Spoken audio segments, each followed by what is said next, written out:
बिस्मिल्लाहिर्रहमानिर्रहीम। अस्सलाम वालेकुम वरहमतुल्लाहि वबरकातुहू।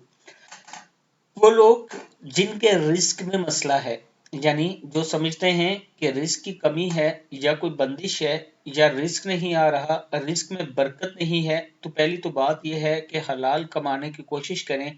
और अगर आप हलाल कमा रहे हैं तो फिर ये दुआ साथ पढ़ें, ये आयत साथ पढ़ें, अल्लाह ताला का खास करम होगा। रोजाना आपने नमाज मगरिब के बाद ये वाली आयत पढ़नी है, इंशाअल्लाह रिस्क आपका खिंचा हुआ आपके पास आ जाएगा। आयत क्या है? बिस्मिल्लाहिर्रहमानिर्रहीम। पहले ये दुरूद शरीफ पढ़ लें, फिर आयत पढ़नी है।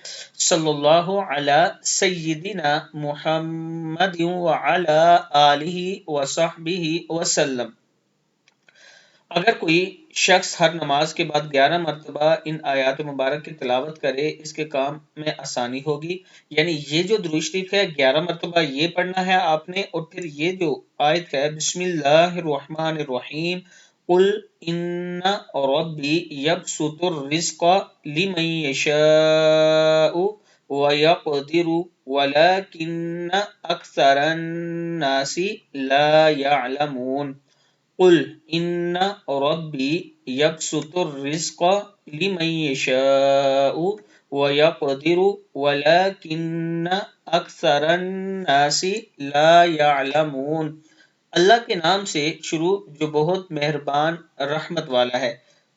तुम फरमाओ, बेशक मेरा रब रिज्क वसी करता है जिसके लिए चाहे, और तंगी फरमाता है लेकिन बहुत लोग नहीं जानते। अब ये जो दुआ है, अगर आप नमाज मगरिब के बाद 11 मरतबा दुरूद शरीफ के साथ ये दुरूद शरीफ है ये पढ़ें, फिर 11 मरतबा ये दुआ पढ़ें, अल्लाह ताला के हुजूर दुआ करें कि अल्लाह ताला आपके रिज्क के खजाने खोल दे आपके लिए, तो इंशाअल्लाह आपके रिज्क में इजाफा होगा।